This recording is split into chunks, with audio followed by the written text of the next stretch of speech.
last, gosh, 6 years, 7 years. Anyways, just show you guys some of the tricks that I've learned, things that I do. I don't use any special software that costs a huge amount of money or anything like that.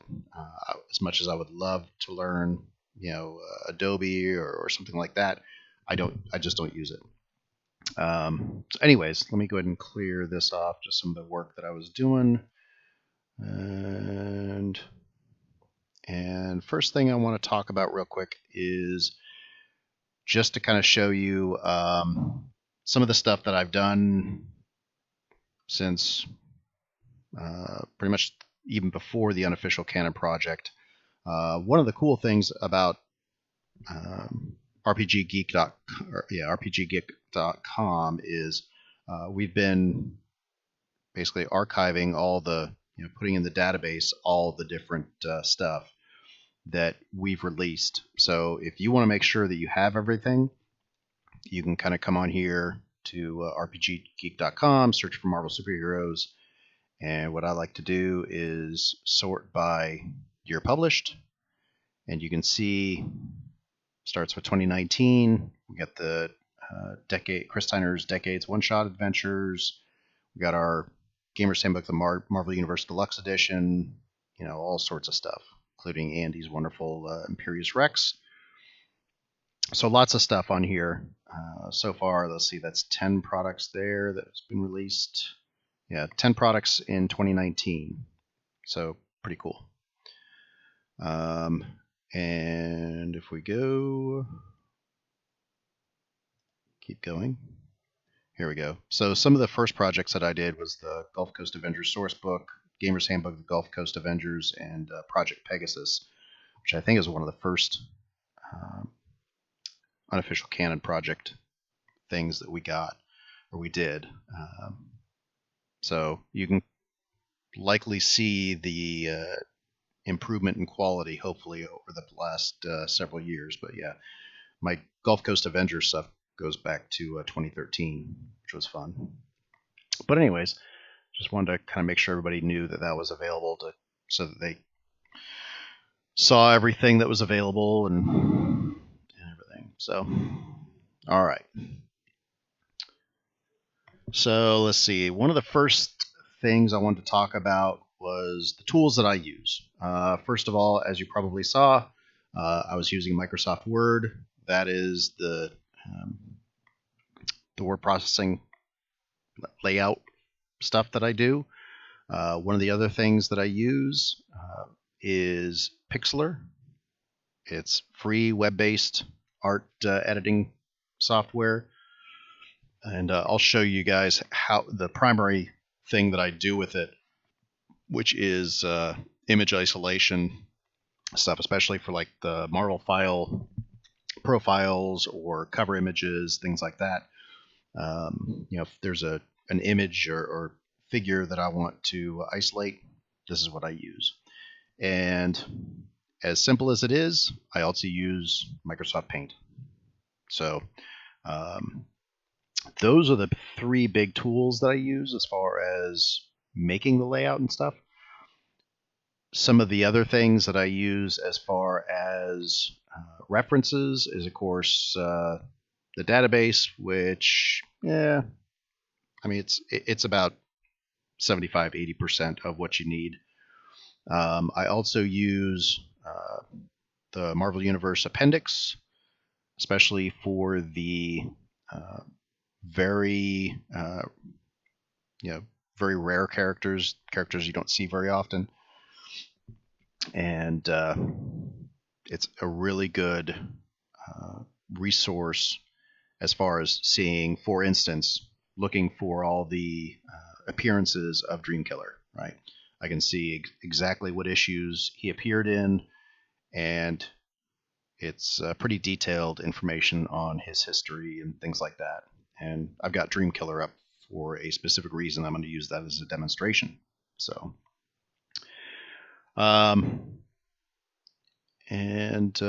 so those are the big resources that I use. Let me see if there's anything else. There are a couple other things that I like to use. Of course, Ben Reilly's Marvel page. I know it's been up and down. I think Angel Fire has been having some issues. I use this as kind of a baseline for stats. I like his stuff. He's got a ton of stuff on here. I think he kind of likes to put things on the more powerful side. So I tend to kind of pare things down a little bit as far as power levels and stuff like that. But it gives a kind of a good starting point of the powers and things like that. Good baseline for stats and things like that. And one of the other places that I like to show everybody is this right here. So this is a Tumblr account, hasn't been updated in years. However, if you look, my upcoming Moon Knight source book, I am using several images from this, and these are touched up, high quality images of various things. I wish I had seen this before when looking at some of the other projects that we've done. But I mean, it's some fantastic imagery. Let's see, let me just do Marvel. And let's see.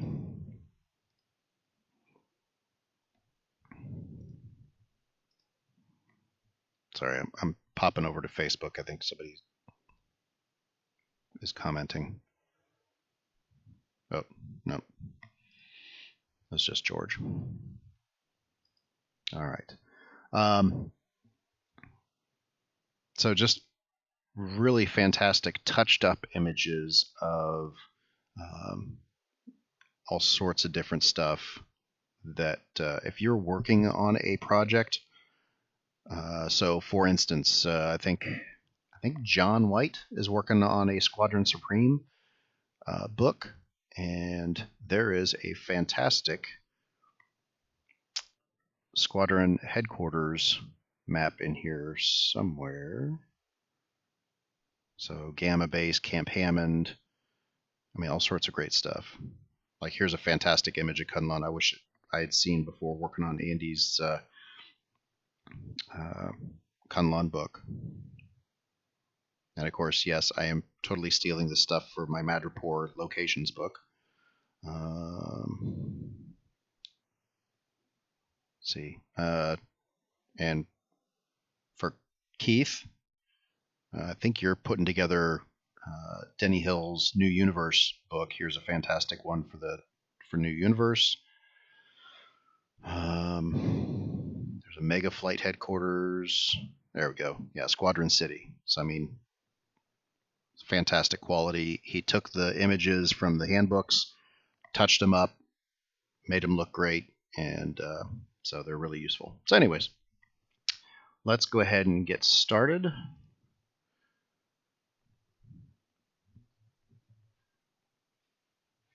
And let's see. Okay, so I had to make some notes, otherwise I figured I'd forget some stuff. So the first thing I wanted to do is kind of show you how I assemble the easy stuff, which first is a Marvel file.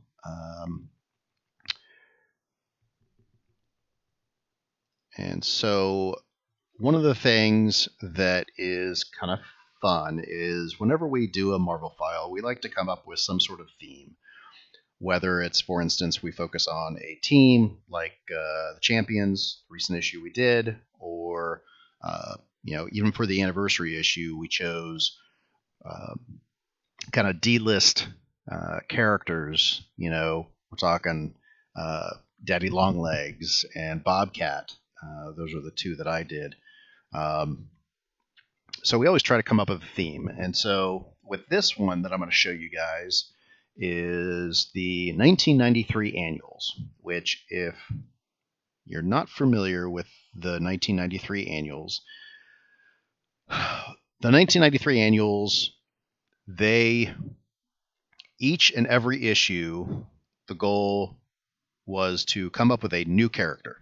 and they introduced a new character in every single Marvel annual in 1993. So we're talking, all sorts of different characters. Blood Wraith. Some of them you've probably heard of. Most you haven't, because they pretty much made their appearance and then they have not been seen since. So you can see there's Dream Killer. I'm trying to see if there's anybody that has been seen recently. I think Killian was probably one of the ones that has had the most appearances. Night Terror. Yeah. Pretty much all the rest. I think Annex actually had a series. And there's of course Executioner, which was in Tom Roke's Vigilantes issue of the Marvel File that we just released a little bit ago.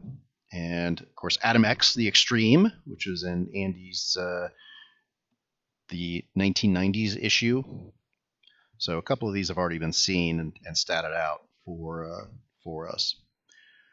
But anyways, coming up with a theme and figured the stats for all these guys had already been done, and I'm trying to remember the name of who did it. So I do not claim these stats. I did not do them, but anyways, they are fantastic. So, all right, so I tend to cheat. I don't start with a fresh canvas. I usually just take an old issue that I've already done, finished up and released, and then I delete all the old stuff and put in the new stuff. So for this one, real quick, I'm going to show you how I assemble a cover. So for this one, unfortunately, when you're looking for art, matter of fact, let me show you. Let's see.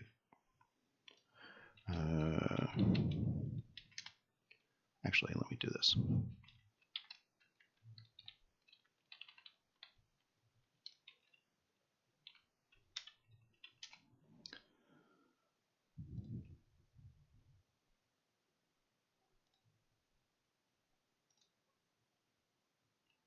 So we go over here to where we keep all the Marvel files. So with the covers, you can see we tried to come up with select an appropriate piece of art that that works for what we're doing. So even from the earliest issues, trying to come up with a lot of textless images and things like that we can use. There are some fantastic textless images, especially probably from the last 10 years. So if you go to the Marvel database and start looking at different issues of whatever series you're looking for, you can find it. Also, if we'll do this, Avengers textless. That's not what I want.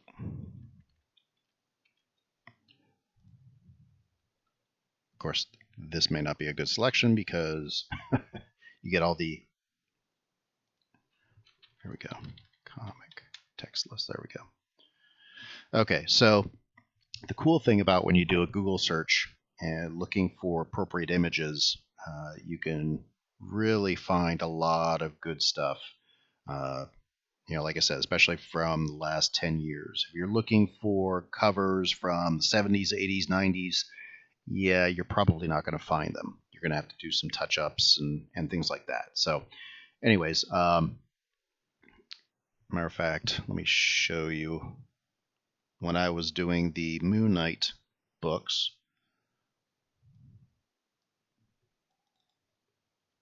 you can see I downloaded a ton of textless images. Those are fantastic for kind of splash pages, cover images, things like that. So I mean, you look at this image right here. This is fantastic. If it'll come up. So I mean, that's just fantastic. Gives a lot of good mood and stuff like that. Really conveys it. So So textless images are fantastic. I use them quite often. However, in this instance,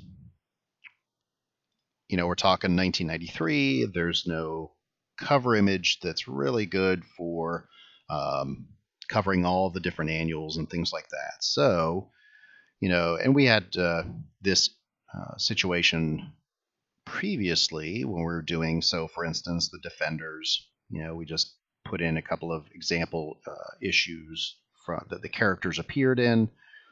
And of course, the 90s issue that we talked about, there we are throwing out some of the different trading cards from the Marvel that are featuring the characters that were in there. And so we're going to kind of go with that same thing in this one, because the 1993 annual characters all had trading cards. So let's see.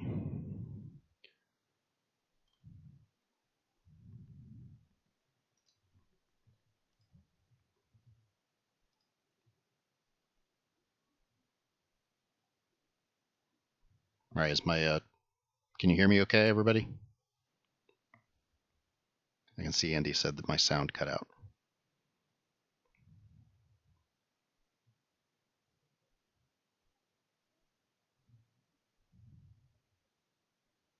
Okay, good deal. All right, so here I am. I've got a ton of the playing cards that I can use, and so the first one that we're going to put in here is Dreamkiller. And so for this one, what I'm going to do is I'm going to put it behind text, and depending on the size of the image, it's going to take a little bit of playing around with it. So this is 8.5 by 11.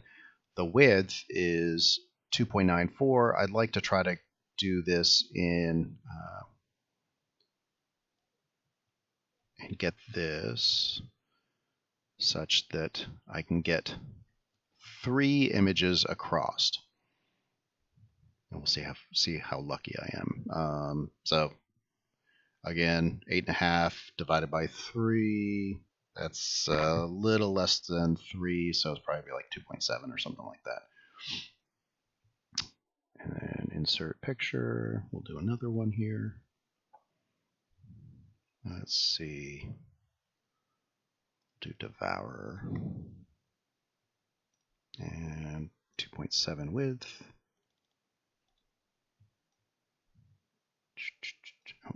And then I got to make sure that I do behind text.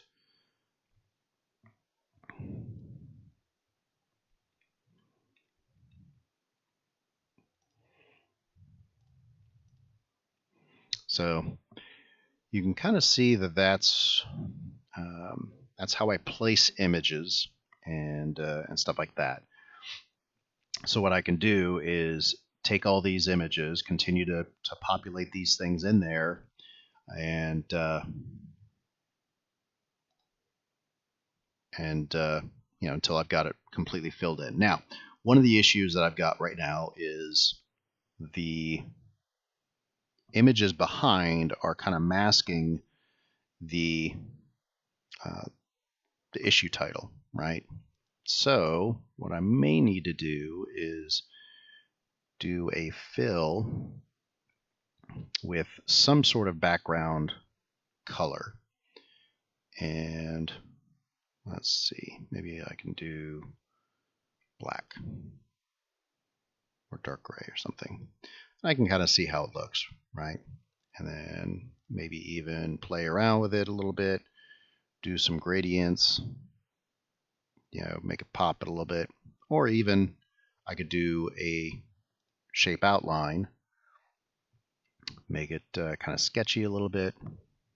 Sketchy. Now, of course, that just makes it look a little different than just a square or a rectangle or anything like that.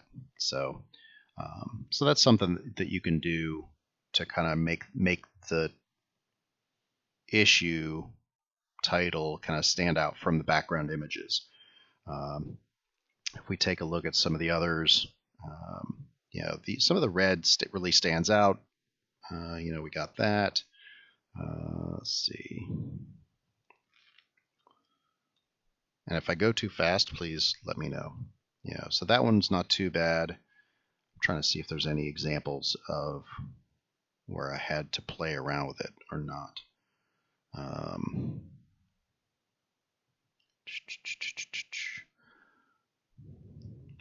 So yeah, most of the stuff I specifically selected either the decent background image where our title image would already stand out, or for instance, I really wanted this Ravencroft, because that is the whole point of the issue. I wanted that to kind of stand out and be central. Now, of course, that's also based on the image and everything like that, where the issue title would go. So I had to move it over here. But I think it works out. Specifically in this one, we're talking about an asylum. The image is off kilter, right? And the Marvel file is also off to the side, and it's sideways, and kind of, in my very basic understanding of art, really helps to convey that sentiment. So, and let's see. Yeah, I don't think there's any other examples where I messed around with the title image. But anyways, that's something that I would do.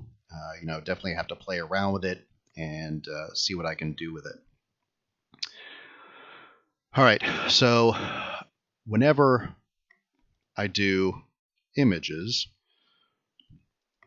especially for profiles, I got to clean it up. So let me show you how I clean up an image and even make it transparent, because that's really important for some of the stuff that I do. So there's image I wanted to use. So there's Dreamkiller, and pretty good full image of the character. Now it's just a matter of really cleaning it up. So first thing I'm going to do is go ahead and find a good spot and get rid of all the excess stuff here. So let's go ahead and actually, before I do that, so using Pixlr, there's a lot of different tools. Right here, this is the crop tool. Okay, and this is what I'm going to use. Sorry if I go too fast, please let me know. If you want to see something again. But I'm going to use this. I'm going to select right here and come down here just so I keep only the stuff that I really want to keep. So you can see within this box here is basically just the character image. So do that, click over to the left, or click anywhere really. Apply the changes, yes, and now I've got just the character, and I don't have to worry about anything else.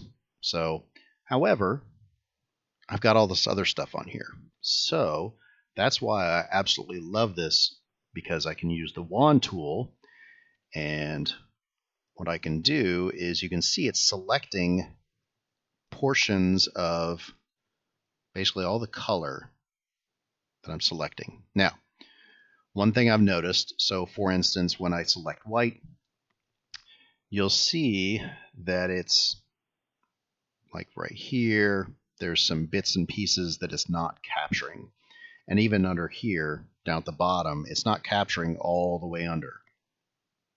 Now, this is where tolerance comes in, and you're going to have to play with it a bit. So the default tolerance is 21, which in most cases, when you're talking about cleaning up an old comic image that you want to clean up, it's fine. However, there may be times where you're working with a comic scan, a scanned image of a comic page, and you get the bleed through of the previous or next page that may or may not get get captured by the wand tool. So that's where you have to kind of play with the tolerance. So I'm going to up the tolerance just a smidge. Trust me, a little bit goes a long way with this.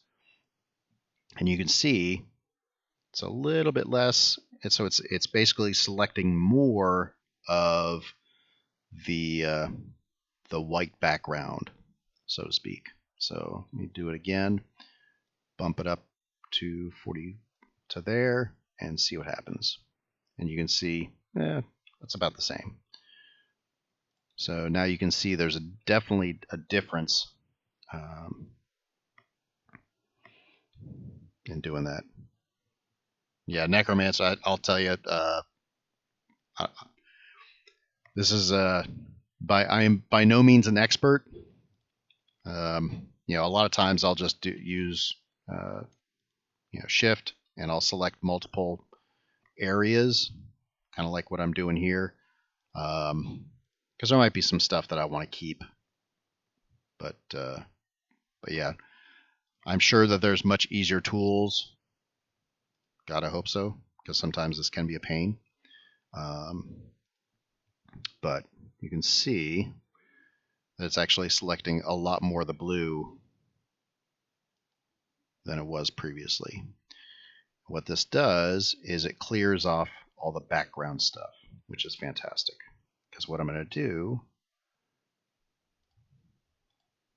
is I'm going to try to keep a lot of the kind of, little blobs and the energy signature and stuff. That gives some good flavor and things like that. And of course, all right, so here's one of those lessons that I had to learn talking about tolerance. So you can see I'm selecting green, and it's selecting like all the green. So what I need to do is go over here and drop the tolerance. Let me see if that works. Nope.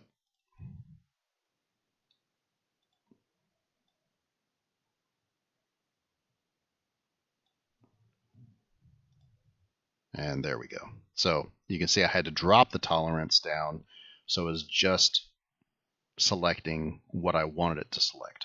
So, and I delete, and you can still see that there's some left, kind of a happy medium. And so this is what I would be doing. Now, with this image, you can see, well, his foot was covered up with another image that I'm deleting. So I may need to go in there and with my very rudimentary art skills, go ahead and clean, basically add a rudimentary foot. But what I'm going to do right now is just kind of clean up a lot of the background stuff, get rid of it.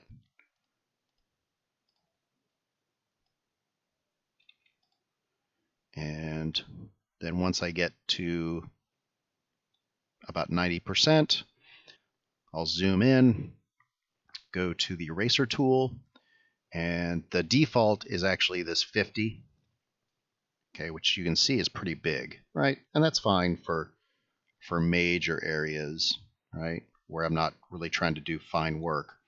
However, a lot of times I'll go with 20. It gives me a little bit better control, plus I can get into some of the tight areas and things like that. And I'm not going to clean up this entire image. It'd be really boring for you guys to sit and watch me do this. But you can see I'm just kind of trying to get in as close as I can. And then there's some instances, so for like right in here, doesn't really fit very well. So I'm going to go down to 5 and clean up this right here.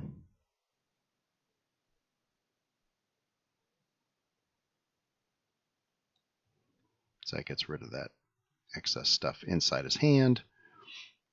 And then I also you may use this size of brush for getting really close to the edges and stuff like that. It's just better hand control and stuff like that. So so that's what I'm what I do with the background images. Now let's talk about kind of going along with cover images where trying to think if there's any examples of recent images that I had to do. Oh, well, actually, like the Champions logo that I had on here. Sometimes you can find logos for different things. For instance, let's show you one that's not really what I wanted to do. Let's do this. Marvel 1602.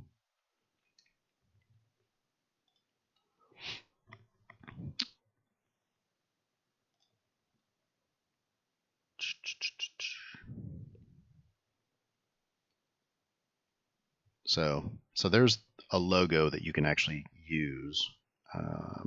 And then you go to images from Marvel 1602, and the logo should show up in here, which is very useful.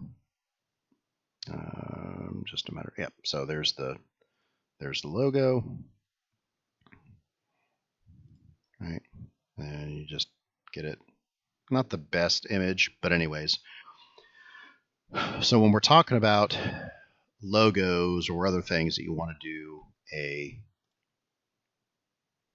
throw on another image like this, you got to make sure that it's all the stuff that is behind it, which you would typically be white, is transparent. So I'm going to show you how I do that. I'm going to save this image real quick.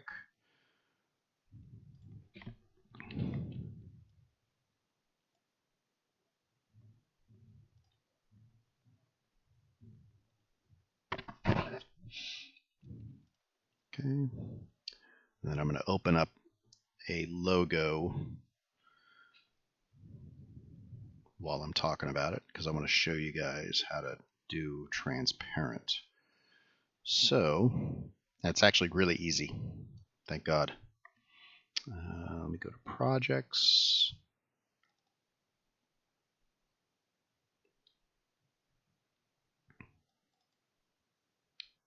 Marvel 1602. And go ahead and open that up. All right, so now I've got, oh, actually it's already transparent. But here's what you can do. I'll show you. All right, so I don't need that, right? And what I typically do is you would typically see this as just all white background, not this checkerboard.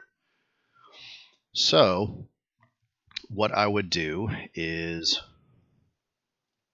all the white space that I don't want to keep, I'm going to select.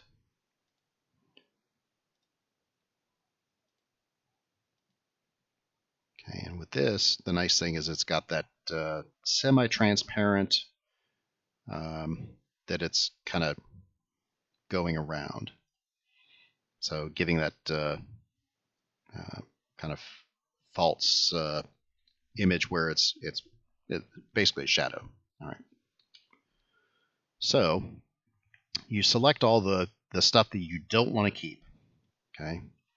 Then right-click, invert selection, and what it does is it now selects all the stuff that you do want to keep. So this banner right here keeps the 1602 numbers, and it keeps the shading and stuff. And then you do edit and copy, and then create new image, and create image from clipboard and transparent, and hit OK. And you can see it actually just kept the actual size of the image, which is nice. And what I'm going to do is now that it's, and you can tell that all the stuff that's transparent because it's got that checkerboard background. Now you just got to make sure you save it as a PNG, transparent full quality, right? You'll see that it has the checkerboard background right here. And I'm just going to do 1602 logo, hit OK, and save.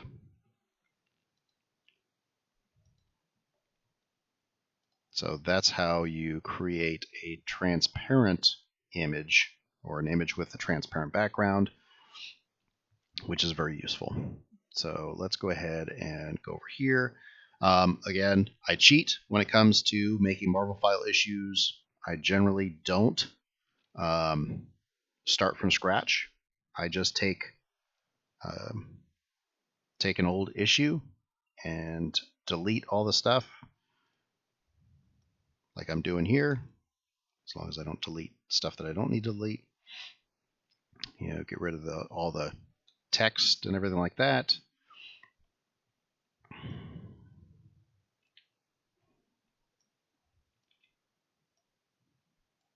You can kind of see how I do it. And see, since we are doing the 1993 annuals, let me open up the file that has all the character stats, because this is generally what I do. Is other people provide me the writing and everything like that, and I just go ahead and copy it and paste it. So, all right, so here we've got Dream Killer, and you can see it's very basic. Okay, so let me go ahead and make it so that you guys can see what I'm doing here. All right, and known powers. Okay, so I got to be careful because now I selected all the powers and it's selecting the image right here. So I just got to figure out where. Oh, okay, so I found it.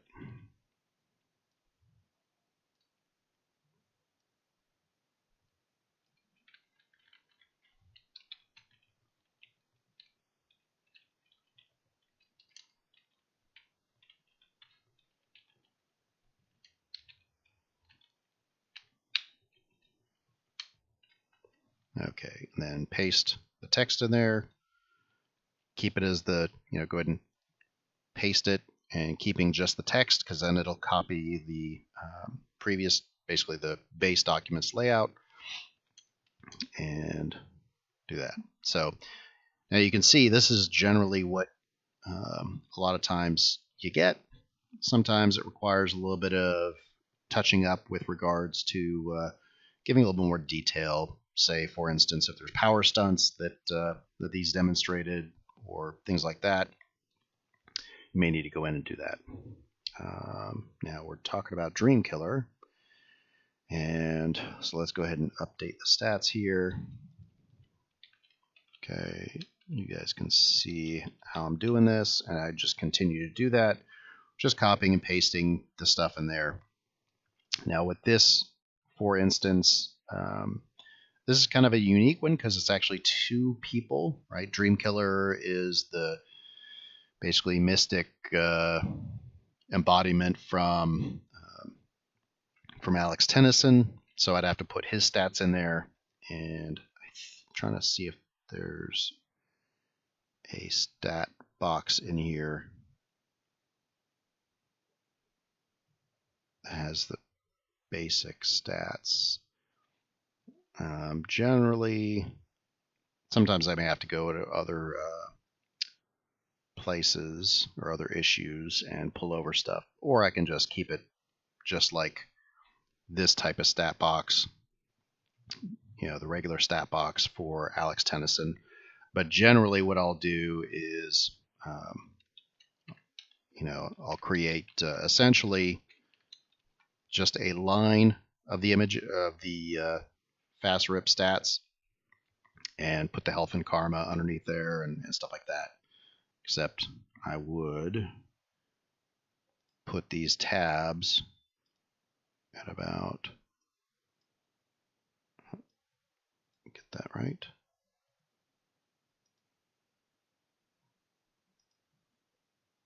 And I think that's all I need. So just like that, and then I can do poor, typical, typical, typical, excellent, good, and excellent. And then, actually, let's do this. There we go. Now I don't have to worry about the other stuff. Health is 22. Karma is 50. Bulldoze. Okay, so anyways, that's generally what I do when it comes to this type of stat box, because it doesn't require this whole major thing, right? This is Alex Tennyson's stats, so I'll put Alex Tennyson, bold that, and probably put in a comment in here, and especially since this is a piece of equipment. Okay, so I'm going to put this under here, and it actually talks about it in the comic. It gives it a name or something like that. So I would make sure that the name is appropriate and to the actual comic and stuff like that. And who knows, I might put Alex Tennyson's stats under equipment. Basically say, the mystical object is what allows Alex to summon Dream Killer, and then something to the effect of Alex's stats are as follows, right? So that's generally what I do. All right. Now let's talk about image placement, because this is where it can really kick my ass sometimes. Okay, so question: roughly how many man hours go into completing a project of this size? Okay, so for example, let me show you a recent thing that I did. Go over here. This is actually a project that I did last weekend. Had a sudden bout of inspiration. Now I just got to find it. Here we go. All right, so this is what I worked on last weekend. So a future upcoming issue of the Marvel File where... Oh, no worries. No, it's actually good that you guys ask questions like this, because it gives me something else to talk about. So this is something I worked on actually last weekend. I really didn't have a whole lot of other stuff to go off of, other than the stats that were already presented in the Gamer's Handbooks and things like that. That provided a baseline for me. And this was pretty much probably, I'd say about 12 to 18 hours of work that I put into this issue, which is 40 pages long. Okay, so that includes, finding the appropriate images, because there is no textless cover image of the Serpent Society, which was appropriate. So I really had to dig into the recent issues. This image actually came from Captain America Sam Wilson, I think issue 5. And I had to clean it up a little bit and get it so. But this was fantastic, because for me, one, it shows the entire Serpent Society in all its glory, and of course kind of updates it to the most recent version or iteration, which is Serpent Solutions. So they basically, instead of just being a criminal organization, now they ally with major corporations and kind of do their dirty work for them to allow the corporations to maintain plausible deniability. So Viper is now kind of reverted back to his businessman stance. This is the original Viper, even before she's now Madam Hydra. But anyways, so yeah, to answer your question, this was about 12 to 18 hours. So basically, last weekend, this is what I worked on. However, you can kind of see the reason why it took that long is because, going and finding all the appropriate images that I wanted to have to really kind of help represent the organization. So, finding all the different separate character images, isolating them if I needed to, but that's the great thing because a lot of these things I didn't have to do any isolation. I just searched and put them in there. So you can see all the different character stats. I just highlighted the stuff that I still have to finish up. This was one of the one-offs that I really didn't have a good solitary image of the new constrictor. And of course you can see right here, I've got I still need to go in and review and make sure that I put in all the appropriate breaks. So in this one, I'm going to put in a column break so that it makes sure, keeps stuff together where it needs to stay. But, so I've got all the different characters that have been featured in the Serpent Society with a few exceptions. And again, there's another example of missed column break. So I put that in there. And so this is a long profile entry. And then, of course, I pulled out Viper, Diamondback, and the original Eel with their own profiles. So, again, putting the stuff in there. I had to come up with the stats from Paula, which was actually pretty easy. She's fairly basic. She just throws javelins, just really good at it, stuff like that. And there's Diamondback. A lot of times if I've got, so you can see right here, I could cut down the history. Honestly, it's a digital product. I'm not printing it out. I'm not worried about trying to save space. So I just took her history, copied and pasted it in there, and you can see now I come up with 3 pages. Well, and I would have a blank page. Well, I don't want a blank page because we don't need to have a blank page, even though the old gamers handbooks sometimes would. This is a digital product, and I like to add art that provides flavor. So, like in this case, this image is fantastic because it really sums up who Diamondback is. Gives her a brief history and stuff like that, and kind of shows, it's almost like role-playing notes in a picture. So it's fantastic. And then, of course, Eel, and wanted to throw in, again, another blank page. So I've got his Eel Canon, just an image there. This is the original squadron, or Serpent Squadron, with Eel, Viper, and Cobra. And then what's funny is, like, looking back at the old images, you see him, this is from the 60s, where, probably from the 60s, where he's shooting, or battling Human Torch, and he's got a water jet on his helicopter and laughing gas and stuff. So you can kind of ages the page, but it's fun to see, right? And then, of course, we're throwing in some stand-up figures from Jacob Blackman, whose artwork is fantastic.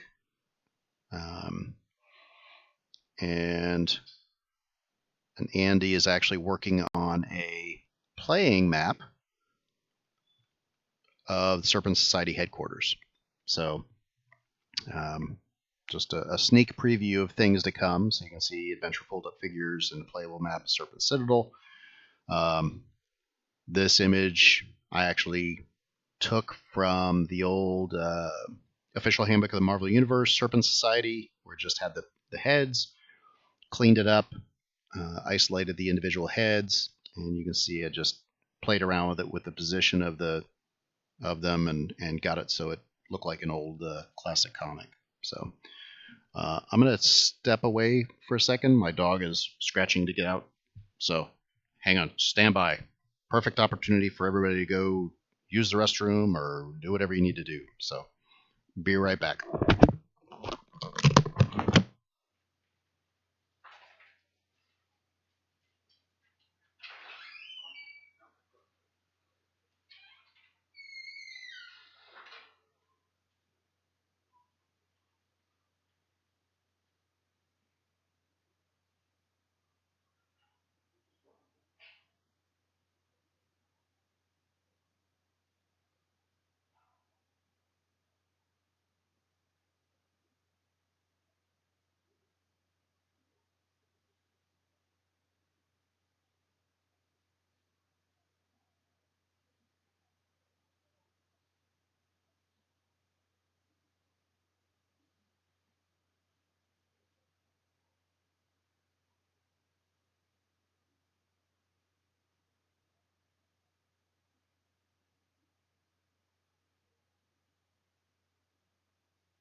to give everybody a few minutes to finish doing whatever they need to do before I get back. I'm going to prepare for the next thing. So talked about that. Oh, we'll talk about a cover. So let me get set up for that one. Oh, actually, we're going to talk about image placement. So I'll give everybody a few minutes to get back and do what they need to do.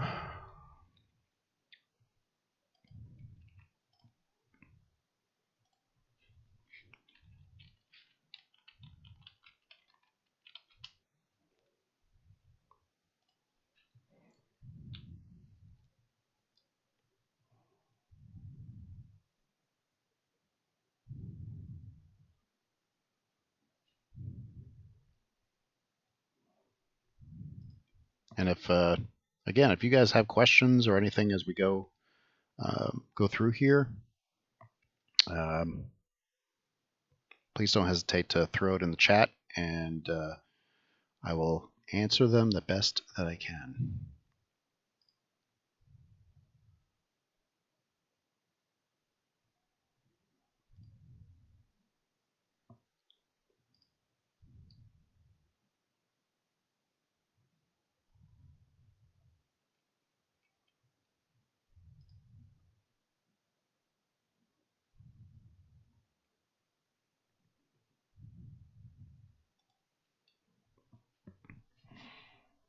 All right, I'm going to go ahead and get back into it. And all right, so what we were talking about before we took a quick break was just, I don't reinvent the wheel. I just take an old issue, delete out the old stuff, and put in the new stuff. So you can see, right, update the header with the character's name. I just go in and type in all the specific information for Dreamkiller and stuff like that, which is pretty simple. You guys don't need to see that. It's really boring. However, image placement is really can be a pain in the butt sometimes if you're not sure exactly how Microsoft Word works with regards to the default settings and things like that. So let's go ahead and place an image in here so that no matter what you do, it should not really move anywhere. So, all right, so I'm just going to pick a spot. Usually, hey, everybody. Let's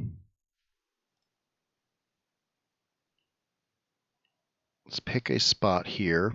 Usually I like to do over here on the left side of the page, because sometimes if you set the anchor for the image over on the right-hand side, and then you start typing, say, over here, and it pushes the anchor, it'll move the image over, and it's a pain in the butt, and like gets frustrating.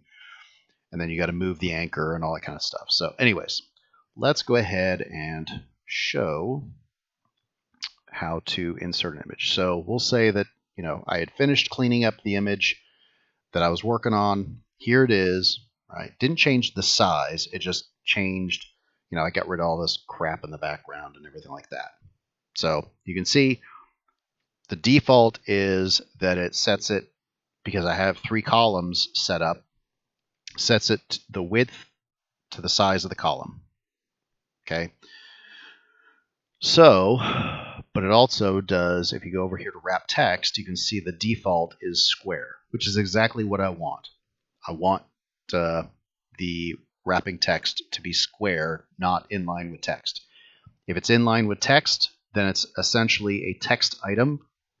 It's kind of how it looks at it. And when I hit enter, hit space, whatever, it'll move it around and things like that, which is fine for some images, especially when working. So for instance, the Serpent Society one that I showed you guys, all those images were in line with text because I want them exactly where they're going to go and they're not going to move. So, but this one though is going to be the width of 2 columns, right? In the old classic Gamer's Handbook setup. So you can see picture format. Okay, I still have it in line with text, but if I go square, now what it does is it moves all the text out, right? And the image is pretty much isolated by itself. Okay. Now it's a little bigger than I want. I'm going to keep it, let's see, because each column I think is about 2.3 or so. So I'm going to go over here, go to picture format, and I'm just going to make sure that the width is appropriate. Now the nice thing is, depending on the size of the image, like Daddy Longlegs, when I did his, let me show you that real quick. Sometimes you get characters where it's not going to fit like it does here, and you have to kind of play with a little bit. So let's see here. Let me show you what I had to do with kind of a unique situation here. So here's our anniversary issue, right? All of our D-list characters, right? So Almighty Dollar didn't have any decent full page images or that would have worked right there. So I just went with the best I had. There's Bobcat, isolated that image from the comic. And here's Daddy Longlegs. So you can see what I didn't want to do is have it in the middle, because he literally fit entirely within a full column. So that's what I did with him, is just literally fit him within a full column. And it works, right? Here's your typical what they look like. Here's id. I didn't do any isolation on that one. That one was fine. And then, of course, here's the official handbook of the Marvel Universe entries for different characters. Those are easy to isolate, because all you got to do is just typically delete the red line, the red box that's behind them, and stuff like that. And a lot of times you can find images that have already been isolated on the internet, right? You just search for the image or for the character name, and a lot of times you'll find it. So anyways, you can kind of see what I did with all these characters. So for this one, now I've got it in there. Now here's the key to make sure that, so for instance, I start typing or do something, there's a good chance that he's going to start moving around, okay? And that can be very frustrating. So what I do is go to position and more layout options. You can see right here, this move object with text. I don't want that. Okay, so I'm going to deselect that. I'm going to say lock anchor. What that does, it should do, is lock the anchor for the position that it's placed at. Okay. Now I'm also going to go over here. You can see that the text is also really close to the bottom of this image, and there's no real separation. So I'm going to go over here to the text wrapping. I've got square selected, and then I'm going to go over here to the bottom. I'm going to put in 0.2 inches text wrapping, and you can see it pushes the text out. So now I've got some space between the image and the text. So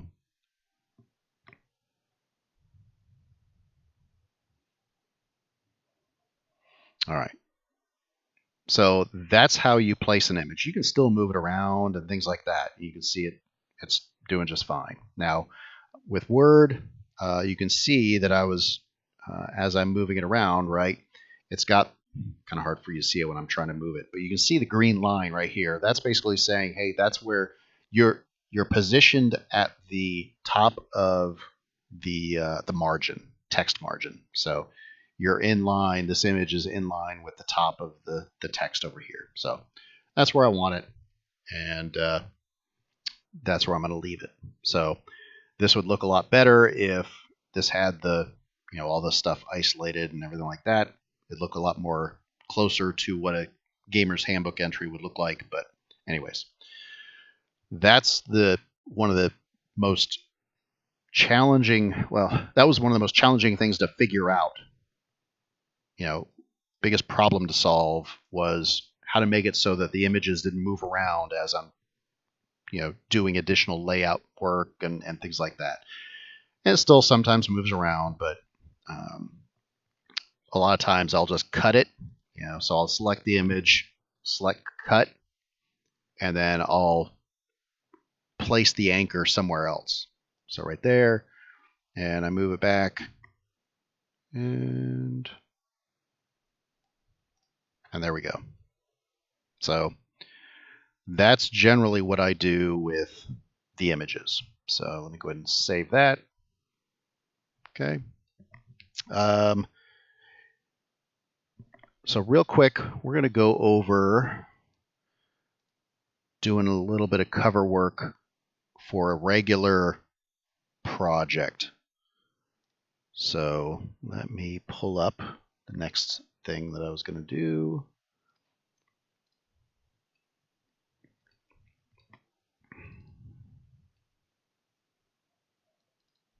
All right, so again, I work smarter, not harder, and I don't.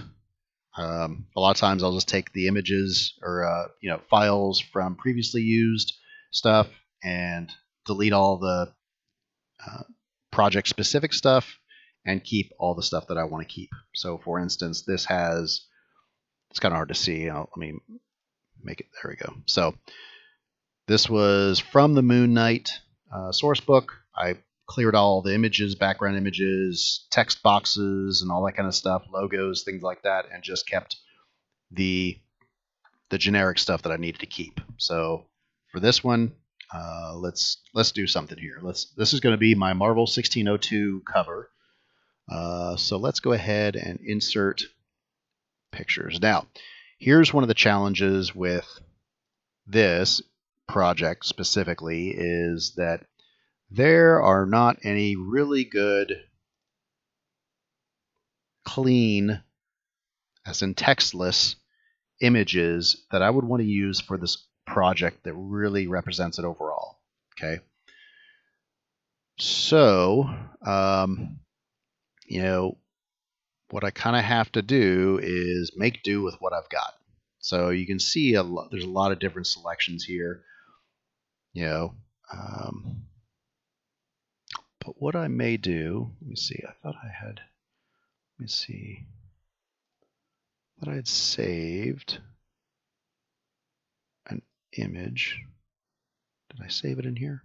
I had saved an image earlier today because I had found a good textless image of this right here, but without the bottom stuff. Let me see if I can find it again real quick.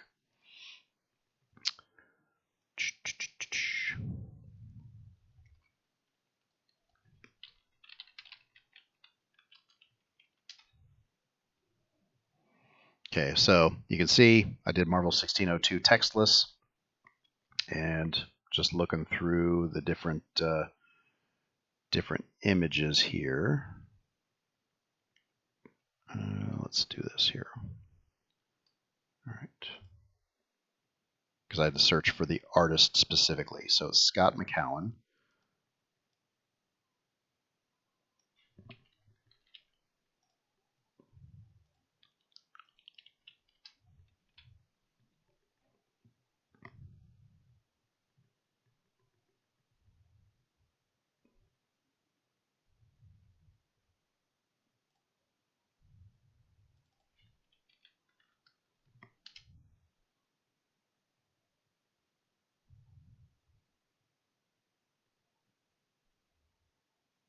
Because that was the image that I was looking for that I thought I had saved somewhere.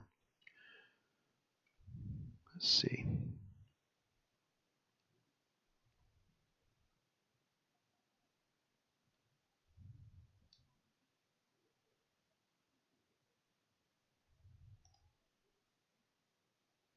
See if it was on here. Probably not. No.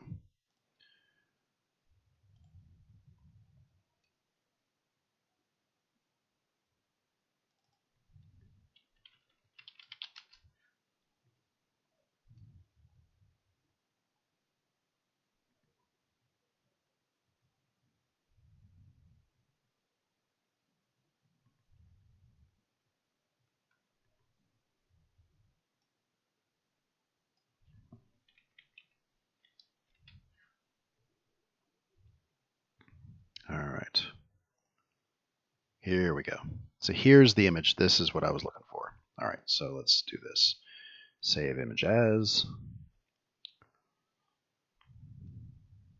Okay, and that's probably why, because save somewhere else. But let's go to Marvel 1602, save it, and there we go. So that's how I find my different cover image artwork and stuff. So let me go ahead and insert that. Okay, so now I've got the image selected, and let's do wrap text. I want to do behind text, so you can see the logo now comes up on front.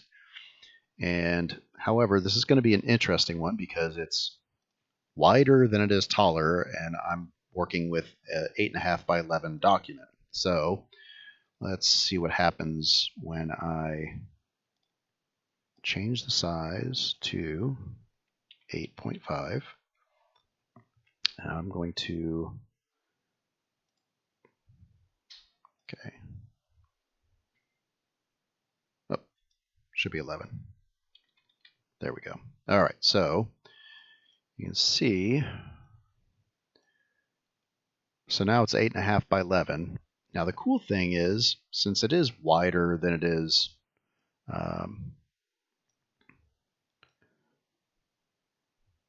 wider than it is tall, I can actually take this and play around with the placement. So I could say, I want it isolated right about there. Okay, so the Steve Rogers of Marvel 1602 is right there. You got Matt Murdock, the different characters all right there. I think that's pretty good. I like that. Now let's select the appropriate color.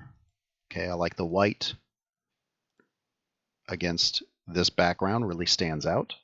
I could also do, let's see how it looks yellow just for consistency with the rest of the logo here.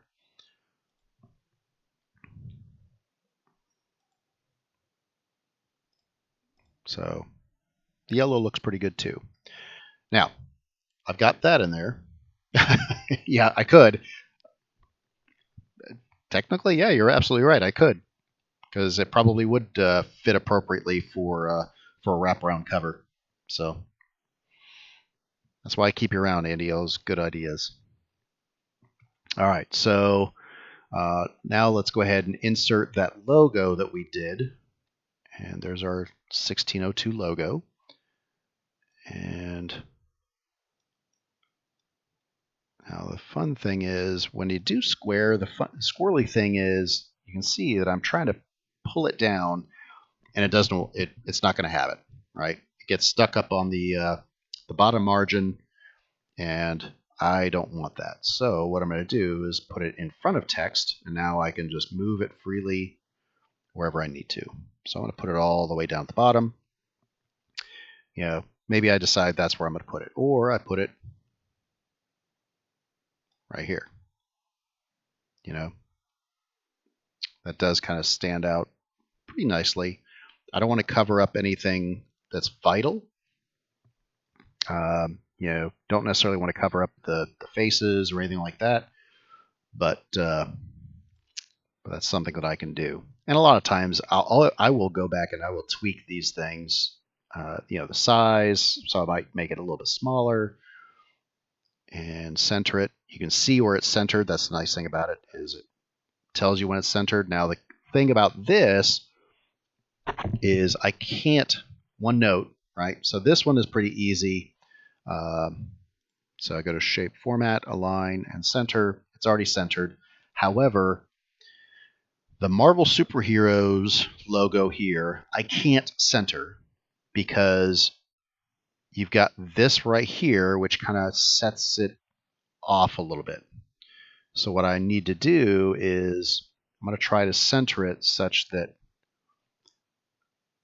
the Marvel portion of it is actually centered on here. So got to kind of move it over a little bit, right? So I want basically the empty space over here to the right of Marvel to be the same as the empty space over here on the left.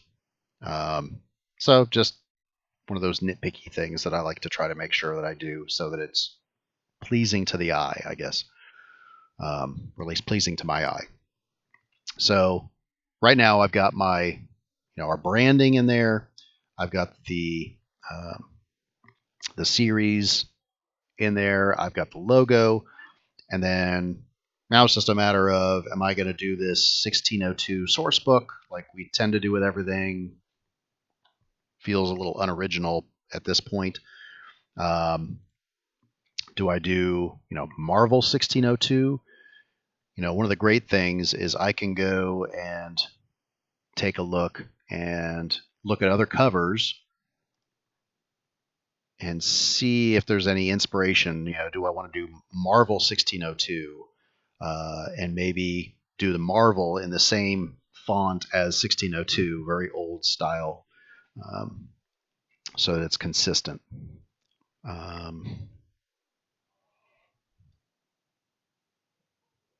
Yeah, so there's lots of options here.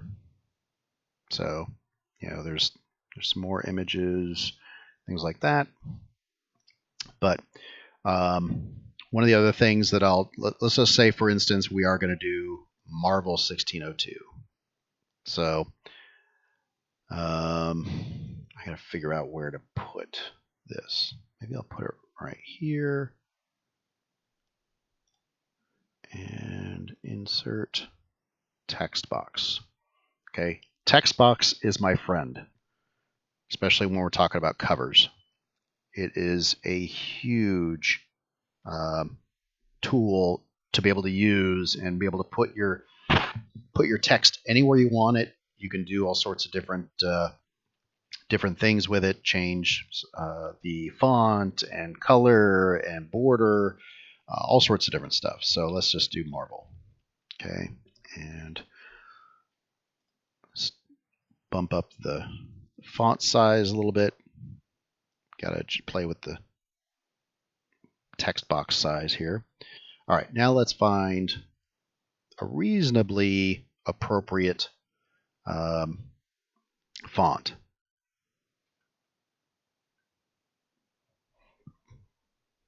And you can see I have a ton. So we'll go with this one right here. Make it bold. Okay. Now I got to go over here to the text box, go shape fill, no fill, shape outline, no outline. Whatever you do, if you put black text on a black background and then you do that, you're going to lose it. If you do white text on a white background, you're going to lose it. So that's sometimes not so fun, is when you do that and you get rid of the outline and the fill and you lose your text box all of a sudden, and now you got to click around randomly to see if you can find it. So all right, so let's do this. I'm going to try to keep it consistent with this right here, the 1602. So I'm going to, let's do it, shape format, text fill, I'm going to do white, text outline, I'm going to do black, and I'm probably going to have to increase the weight of the line a bit here. So let's see here. And I think I'm going to increase the text size a little bit.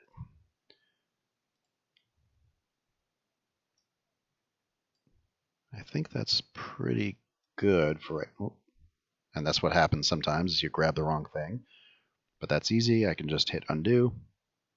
All right, so let's see if I can play around with this. And what I think I'm going to need to do is do in front of text so that it doesn't, because what it'll do is it won't allow me to go past this line right here. But now, since I'm doing in front of text, I can do that. So that's just an example. What I may want to do is put it up here so it's kind of the same flavor, right? You got this ribbon going through. Try to put the text in front of the ribbon. The same with the text in front of the ribbon here. I can kind of move that up a bit, kind of get it more into that space right here, which is kind of nice. Now, the one thing that I'm kind of looking at this, I'm going, it's really busy up here. So it may be one of those things. I leave it for right now. It's at the 80% solution, and I'm going to come back to it because a lot of times I will get the most random inspirations, and I'll come back to it and play around with it some more and stuff like that. So, but that's generally the process with making cover images. You can see this doesn't look too bad. I mean, I could probably leave it as is, and it's fine. So, anyways, just something I wanted to kind of show you guys what goes into making a cover, and that way you guys can, do your own thing if you're so inclined. All right, so one of the things that I promised that I would do is show kind of real quick, if I can find it, here we go. So we've got a upcoming project called the Lunatic Fringe, and I'm going to apologize beforehand. I don't know if he pronounces his name Michelle or Michael, because he's from up in Canada, just like my wife, and it's right here. Okay, so I don't know if he pronounces it Michelle or Michael. So if I screwed up, please forgive me. Okay, but anyways, so here is a lot of times I will get projects that I'm going to work on the layout, and what the writer has done, which is fantastic, is basically said, this is kind of what I want it to look like. These are the images that I was thinking of in these spots, for these different pages and locations and stuff like that. This is what I want to represent the character. And you can see here some examples of images that are, well, actually they're square, but could be in line with text, because they're smaller than the column size, and they should be locked with this text right here, right? So anyways, what I wanted to do is kind of show, when I get a project that has very basic outline, very basic layout, what I do with it. So real quick, let me let the dogs back in, because now they're scratching at the door. So stand by.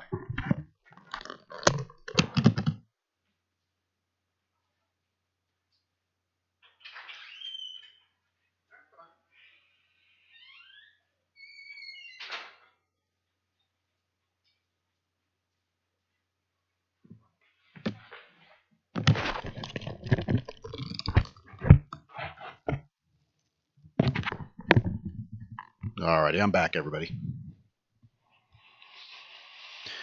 Okay, so you can kind of see this is a very basic layout of what he thinks the book should look like, and I absolutely want to respect that.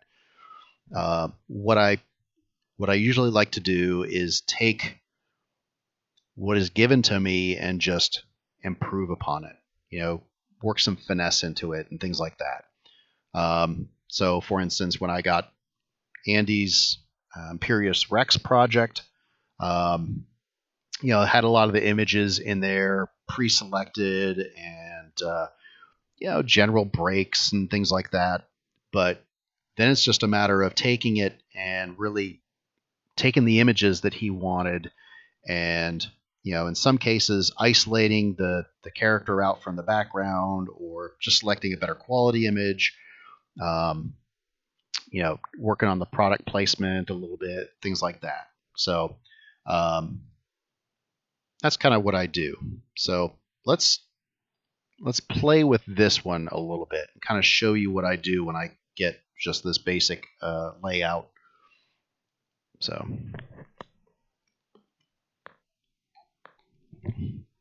all right. So first of all, I'm going to turn on the paragraph marks and formatting, okay?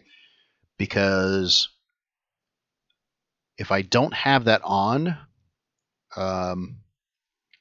it just makes it a little bit challenging to play around it, okay? So you can see there's a lot of paragraph marks. You know, Michael just hit enter a lot of times to try to get this right here to the next page. However, I'm a huge fan of column breaks and page breaks. Okay, so you can see now I've got all this stuff in there. Holy crap, I just screwed everything up. Well, let's fix that. So I'm going to put a break. I'm going to put a page break, because no matter now, whatever I do in here on this page or any preceding pages, this will always start on a new page.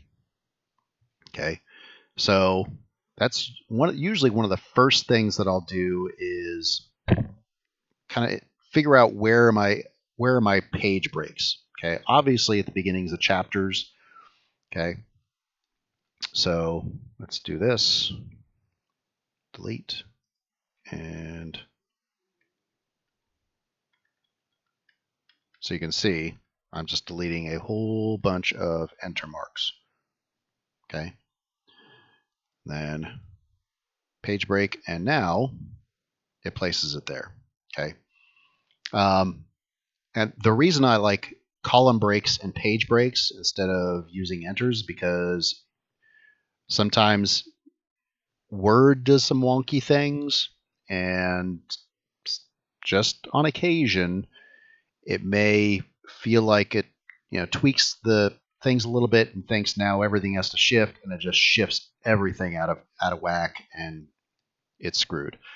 Plus, here's the big reason why it's so much better using column breaks and page breaks, because when I convert the final versions to PDF recognizes the column breaks and page breaks, and the rest of the stuff, you know, it may adjust a little bit, but the column breaks and page breaks are going to stay exactly where they need to be. So it really helps with formatting. So anyways, all right.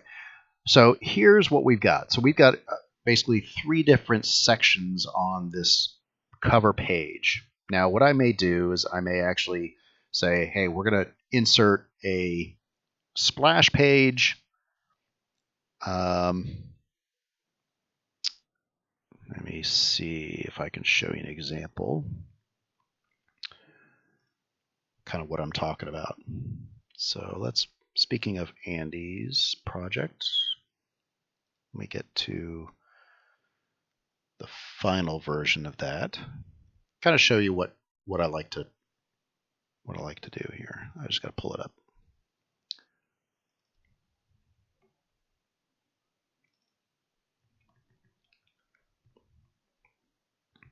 All right, so we got our cover. Here we've got our kind of main splash page, right? Table of contents and stuff like that. And then give it a second here, it's thinking.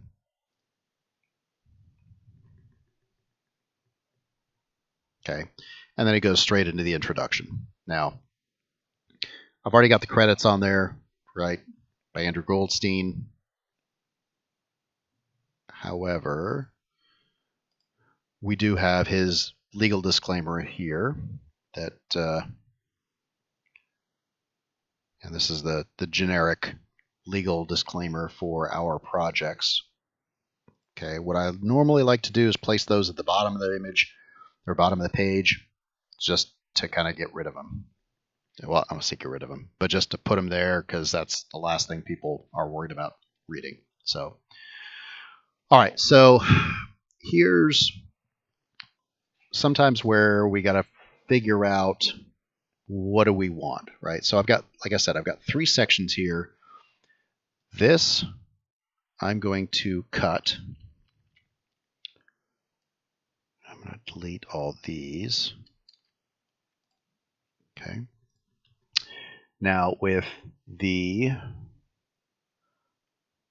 disclaimer, I'm going to insert a text box, because that's usually going to be one column. I'm going to paste the text in there. Let's make sure that it's all the same font.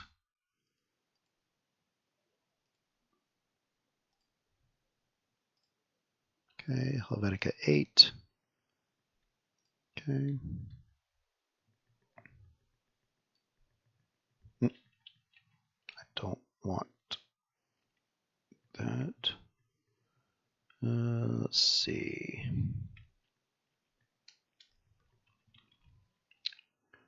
All right.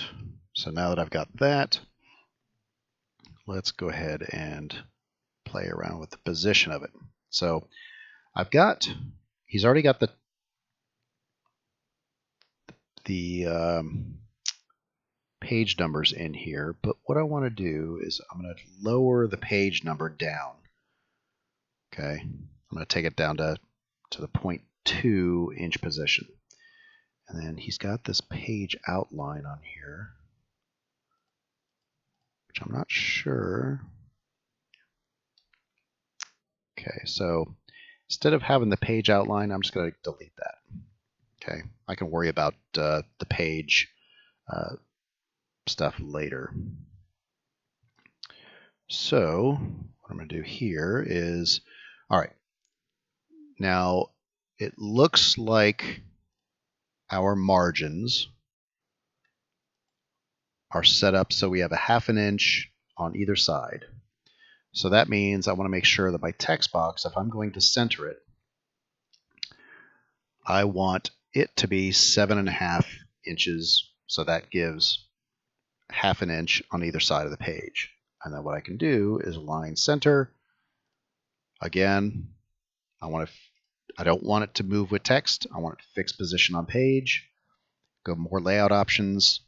And I'm going to make sure, just so in case the text doesn't get too close to the top of it, I'm going to make sure that I've got, it'll stay at least 0.2 inches away, and make sure I do lock anchor. And alignment centered on page, and that should do it. So now that's not going to move. And actually what I can do is, if I want to, I can get rid of the outline. And it just stays there. So now I've got that. And I've got this image here that I got to figure out what to do with it. Okay. And who knows, maybe instead of having this image, what I will do is I will take a cover. Let's do this. Open.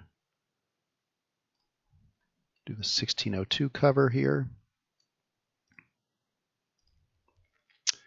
Because maybe what I want to do is copy these two things in here and place them on there. Okay.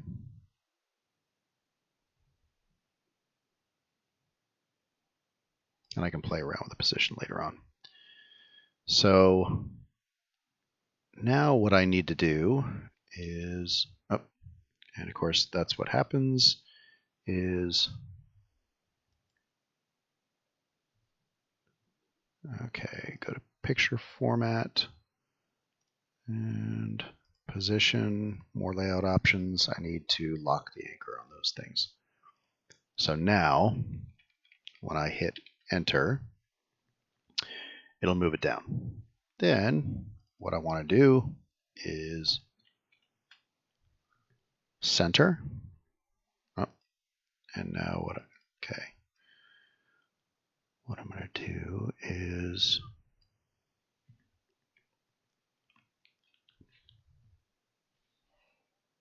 I'm going to make this one column.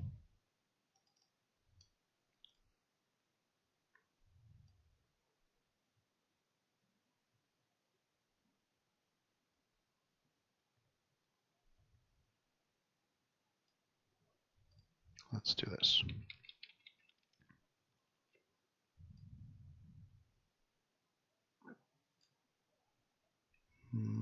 Layout, column 1. Okay, so now this is all just one column. And I need to move this down. Okay. All right. So, and then what I'll do is make this layout columns 2. So what I can do is I can actually have, you can see that okay,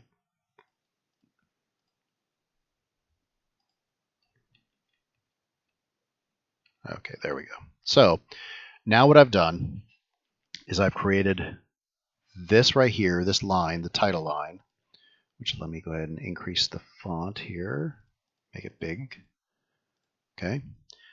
And I've got the contents and I've got the credits. And what I really want to do is insert a column break so I have the contents on the left and credits on the right. It just makes it, kind of breaks things up nicely and makes it look nice. So I'm going to insert the column. And the nice thing about when you insert a column break, no matter where it's at, you saw that it had all the text was evenly spaced between the two columns. And now when I inserted the column break, shoved all the contents over on the left-hand side and the credits over on the right-hand side. So let's do this. All right. Actually, I'll leave that right there. Okay. Now I'm going to play around with the text a little bit. Make it Helvetica. Make it 9. And there we go. Now, the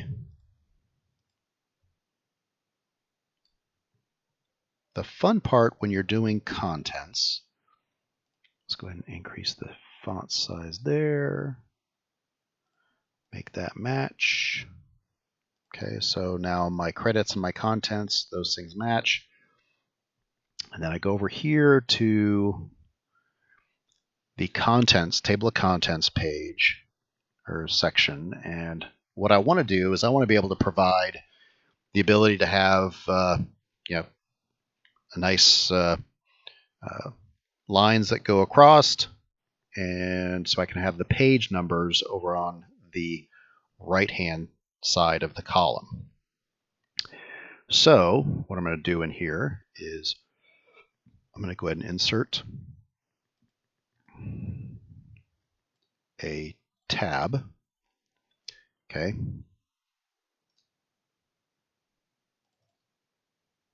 And for some reason it's not doing what I want it to do. That's fine. Okay, so there we go. All right. So all these tab stops, right? I can go ahead and clear that one. I'm going to do it 3.5, which is that position right here. So 3.5 inches. I'm going to make it right tab, and I'm going to put this right here. I'm going to select this so you got the nice dots that go across. And I'm going to set and hit OK. So now when I do insert a tab, it automatically inserts the dots, and I can type in 255 whatever, and you can see that it stays aligned to the right hand side. So like introductions on 2, right? 2, page 3, page 4, so on and so forth. And actually I could probably just leave that off because chapter 1 starts the same spot as Golden Age promotional characters, things like that. So let me show you what it looks like without all that stuff, all the formatting marks, and you can see it's kind of starting to come together. Okay, so what I'll do is I'll probably play with the color a little bit, and most definitely the font. Okay, because I definitely want something kind of kooky, maybe something like this, right? Kind of conveys what we're trying to get across with the with the book itself. All right, let me go ahead and increase the font there. Okay, and let's see here.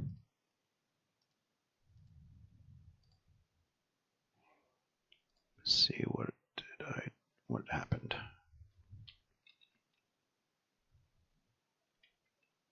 Oops. And you can see I make mistakes. All right, so there we go. So let's get rid of that. So, and then maybe even, throw those as red or something else. I don't know. This is one of those things where you start playing around with it, and just really trying to figure out what looks best. Sometimes I'll go in with an idea in mind. Sometimes I'll just kind of play it by ear, kind of figure out what's it going to look like. What do I need to do here? So, all right. So now for this one, this side, okay, you can see you start playing with images, and that's an example of where the anchor is not where it necessarily should be, and so you got to kind of play with it a little bit more. So for instance, let's see, do I have a page? I do not have a page break, so I'm going to insert a page break so that it keeps Obnoxio the clown from coming back over here. So, and then let's see, let me go ahead and go back here. Now, one of the things that I always like to try to maintain is consistency. So there's a lot of stuff that you can do with Word. So for instance, I'm going to save this, and I'm going to open up the Moon Knight book, if I can find it. I'm going to show you something here that really helped me out with maintaining consistency when we're talking about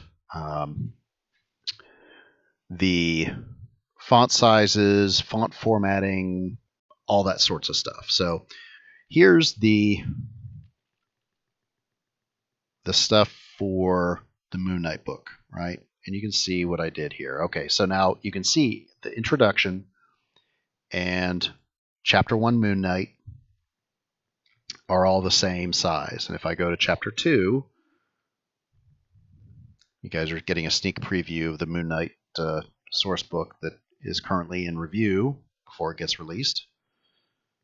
So hopefully you enjoy this little sneak preview.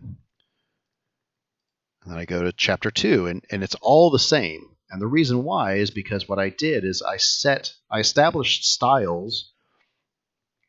So for instance, heading 1 is all the chapter headings and the introduction. Heading 2 would be, for instance, so like Evolution of Moon Knight. You can see that's heading 2. Personalities of Moon Knight. And his history is all right here. History is also all heading 2.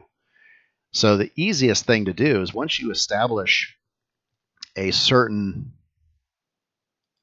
type of format. So for instance, I'm going to set this layout column 1.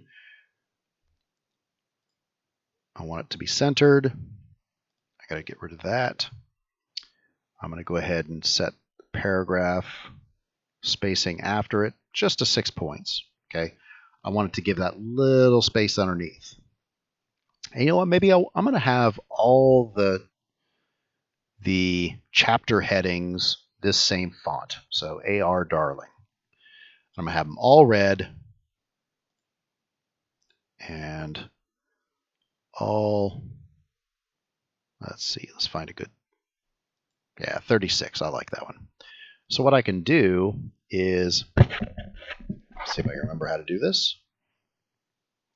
So if this is going to be my chapter headings, right? Basically heading 1.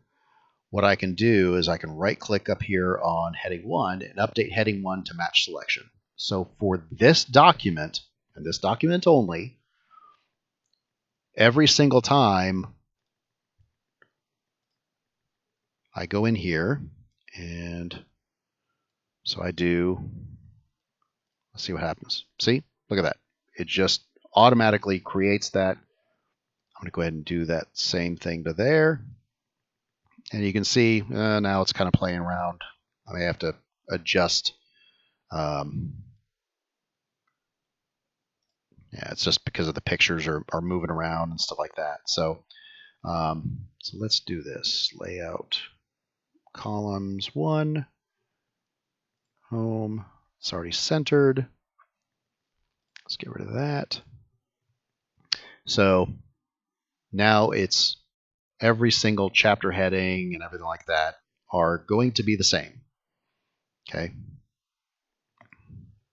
Which is nice. All right. So that's generally what I do. Okay. Again, I can't stress the importance of page breaks, column breaks. This is, of course, one of those paragraphs where I would definitely go in and kind of edit it a little bit just to give it some paragraph, put some paragraphs in there to kind of break it up appropriately. Makes the text flow a little bit better. I'll probably figure out, do I want it 8.5? Do I want it 9? 9 looks pretty good, but however, once I start putting in, so for instance, if I start putting in paragraphs, let's see, it's going to start pushing everything down, which can now push. You can already see I've got, just because of the paragraph marks in there, okay, it started pushing everything down. But the nice thing about the page break is it kept this as the beginning of one page. So just one of those things I may have to watch, especially with regards to balancing artwork selection and size and font size. A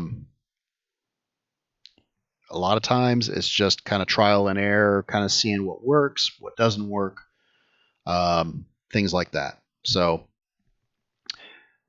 those are the big things that kind of had on my list of things, the lessons learned that I've kind of learned the hard way, and hopefully that'll help you guys if you guys ever decide to get into doing this, creating projects yourself, whether it's for Marvel or any other RPG. I mean, this works. It's all the same stuff regardless of what RPG you're working on. So hopefully this helps. We got about 10 minutes left of the scheduled time. So if anybody has any questions or wants me to show anything, throw it in the chat. Let me know.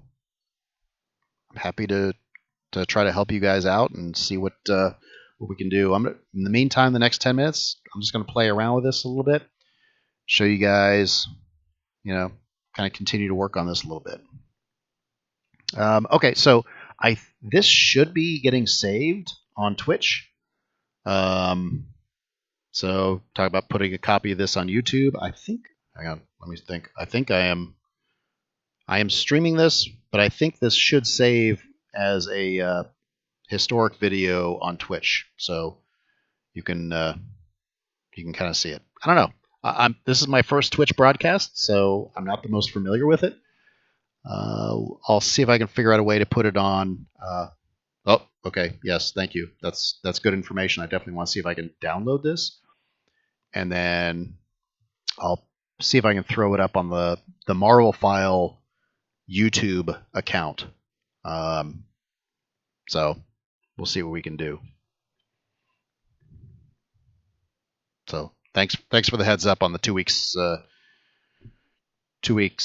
deadline. That will definitely help. Or at least tell me if I'm screwed or not. But all right, so let's see. Got a square. I'm going to do it in front of text. Same with this one. because I want to make sure that this stays centered. One of the things that can sometimes throw you off with regards to stuff being centered is if you have, you can see that I'm adjusting the paragraph mark. If it's not all the way over, it'll throw off the center. Yeah, sorry you joined late. Hopefully you still got something out of it, and hopefully you'll be able to watch the whole thing. Granted, I started probably around like 12:45, just playing around. So it's just a lot of me just meandering and going through different documents and stuff like that. So, but anyways, so you can kind of see. Let's see if I can get this over. There we go. Because I want to make sure that I have the same spacing for each of these images here. The Timely Comics and Atlas Comics images here. All right, if anybody else has any questions or wants me to show anything, please let me know. I'm going to hang out for a little bit.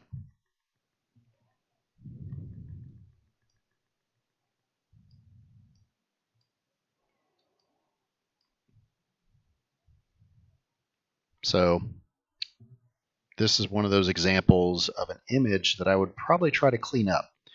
Get rid of that yellow border and just clean that up. So let's do this. Let's copy this. You're very welcome. I'll be honest with you. I wasn't sure if anybody would be interested. So I'm glad everybody thought it was interested. Okay, so colored bars at the top of the Gamer's Handbook. Yes. Okay, so let me show you exactly what I do with those. Let's go ahead and close that out. I don't need that anymore. So let's go ahead and open up that 1993 annuals page. Okay, so started playing around with this, and oh, look at that. So I've got the 2-page profile here, and I need to put the color bar over on this side. So first of all, I don't know if you were here when I talked about it. I'm a fan of working smarter, not harder. So a lot of times I just delete the old. I don't try to create from new. I just go back to an old Marvel file issue, delete all the stuff that doesn't apply anymore. So for instance, this is the old Champions issue, and just put the stuff in there. However, because if you see, right, that one has a whole bunch of text boxes and stuff like that. Once I start deleting, now stuff starts moving, and it just turns into so you can get 2 text box or the colored bars at the top, and I got to delete one. Okay, so anyways, you can see it starts moving stuff around because of where the anchor locations are. So what I'm going to do is I'm just going to copy this bar. Okay, and actually let's do something here. Let's see, we're doing Dream Killer. Let me open up the 1989 or the 1990 Gamer's Handbook. There we go. Gamer's Handbook 1989 update, because I like to make sure that my colors are consistent. For those people who are really particular about their binders, and they've actually got them in binders and all sorts of stuff. So all right, so D is kind of a light blue. So let's go ahead and go to Shape Format, Shape Fill, and I think I usually do that color, light blue. All right, so I got the right color. I'm going to copy, and I got to figure out, I'm just going to paste it right there. And of course, there we go. So I just moved it over to this page, deleted the text inside, and now here's the key. So let's go to Shape Format, go to Position. So 1, again, always make sure Lock Anchor is selected. Do not allow it to move object with text. I have alignment, I do centered page, and I do absolute position 0.25 inches below page. Okay. And what that does is that, so now, if you look right here, when I go to position, it's also 0.25 and centered. So literally, let's go to the champions issue so I can show you, and we'll do the PDF because I want to show you what it looks like, because it drives me nuts when I'm looking at this thing and I'm flipping through the pages and all the text boxes, or the colored bars, are in different positions, like even slightly. Yes, that's probably my OCD coming in, but I like to make sure that everything is nice and consistent. So you can see as I'm flipping through the pages, the only thing that changes on the colored boxes are the text inside and the colors. That's it. They're all the same location. So glad you found that helpful. I know that was a struggle with what I've been doing, and I figured it out and got it so it doesn't move. So all right, cool. Any other questions over what we do? What I can do is, over on the Unofficial Canon project, I'll throw some templates up there. One of the things I was thinking about talking about was creating like pages of stand-up figures. I may save that for a different, maybe another following broadcast or something like that, because that's one of the things that I'm doing for the Serpent Society issue, is creating like 2 pages of stand-up figures, because they're fun, and I can show how I go about creating those. But anyways, might be something that people might be interested in seeing. Again, don't need that. And I'm done with this one. Let's do save. Yeah, okay. So yeah, that would have been my template that I did way back in the day, which I've probably got some improvements to make for it. So yeah, I'll update the templates, make sure that they're good to go, and upload them to the Unofficial Canon project page as well. And I know that art guy, Jeremy Steffen, uploaded a stand-up figures template that you can create your own. So I'll throw some whatever templates up that I have and put them up there, so you guys can create your own stuff. I will say, so from the perspective of myself as a guy who's done layout work on a lot of the stuff for the UCP, I'll be honest with you, I find it easier if I get, honestly, just basic text format for a lot of stuff. So for instance, let me pull over thing here and go to, so for instance, the TSR issue. So literally, Keith sent me, for an upcoming Marvel file, just sent me the stats for stuff in a basic text file. And then what I do is I literally copy the text from the basic text file, throw it into the Word document, and I just format it from there. It might take a little bit longer, but I'll be honest with you, that's just easiest for me because I'm not trying to. All I've got to do is just update the basic text. I don't have to remove all the formatting that's already on there to try to get it up to speed with the current format. So, anyways, just something I thought I'd share. However, I will say, getting something a little bit more updated. So, for instance, the Lunatic Fringe that I was showing you, that is also very useful in seeing what they had in mind for their project. Because what I don't want to do is, when I'm doing layout, is turn this into my project. That's not. I did not do the writing. A lot of the art selection I don't do. Um, I may add in some art and improve on some of the art. Just find better copies or better images or better versions of the same image. I'll put it that way.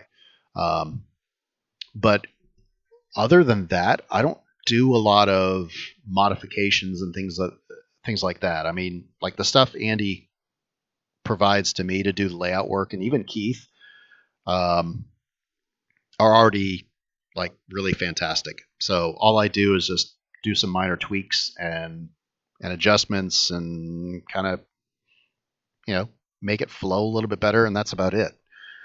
So, but again, if anybody's interested in doing anything for the Unofficial Canon project, whether it's just a couple of profiles for the Gamer's Handbook of the Marvel Universe Deluxe Edition volumes that we're doing, or if you are feeling really saucy and you're like, you know what, I feel inspired to do a work on a project.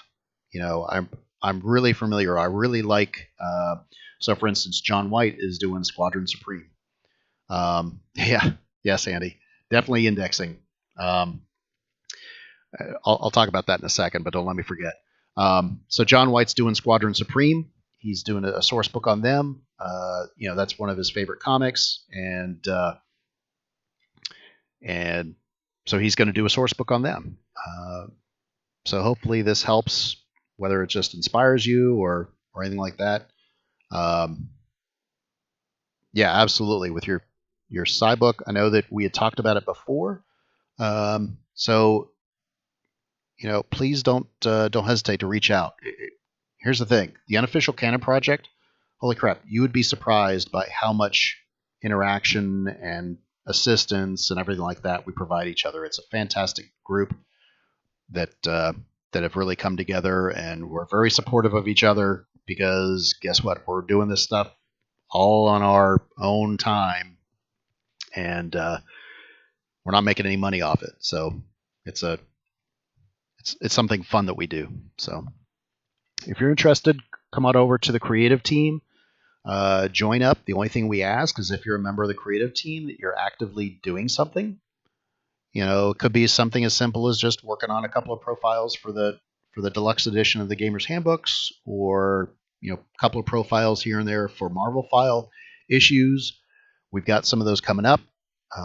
Or, as Andy reminded me, let me show you guys one of the things that we've shared on the Unofficial Canon project before, but I want to make sure that you guys are aware of its existence. So with all the TSR and the Unofficial Canon project products that we have come out with, we have been indexing every single character profile, character stat, and God, I don't even know. I think we're over 5,000 entries. So basically, every appearance of a character's stats are in here. So all the Marvel File issues, all the UCP products that have been released, all of it's included in here. So it's one of those things that takes a while to. You see, it's still working because it's still literally loading the entire thing. So let's see how many entries we're up to.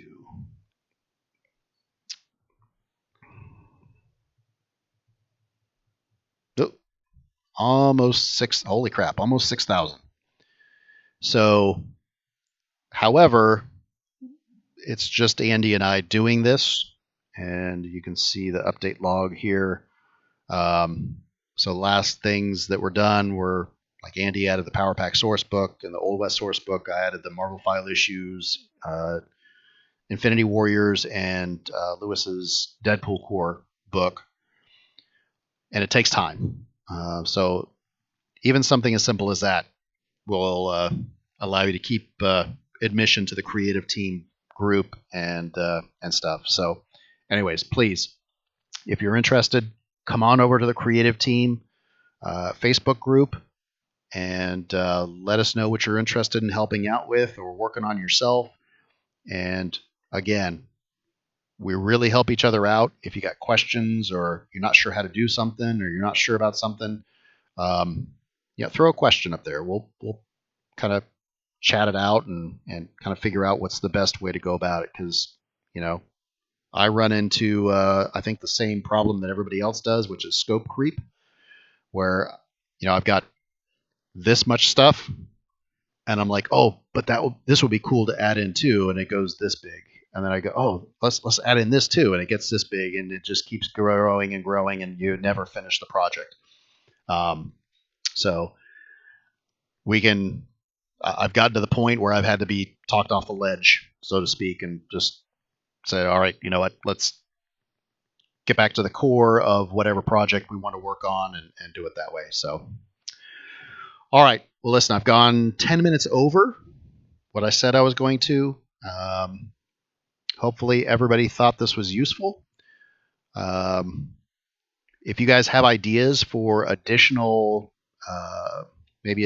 things that I can talk about, or maybe you want to see me work on, maybe work on your project. I don't know. Maybe get inspired by some of the ideas that I might be able to provide, some of the lessons that I've learned. I can tweak your project and stuff like that, send it back to you. Here's the thing. Again, these are your projects. I just kind of help make them pretty a little bit. So, anyways, you guys have anything, any other questions or want me to do any additional follow-up videos or have ideas, throw them in the Unofficial Canon Project site. And I hope you guys enjoyed it. Hope it was informative. And that's all I've got. Thanks, everybody. And I hope everybody has a great rest of your weekend.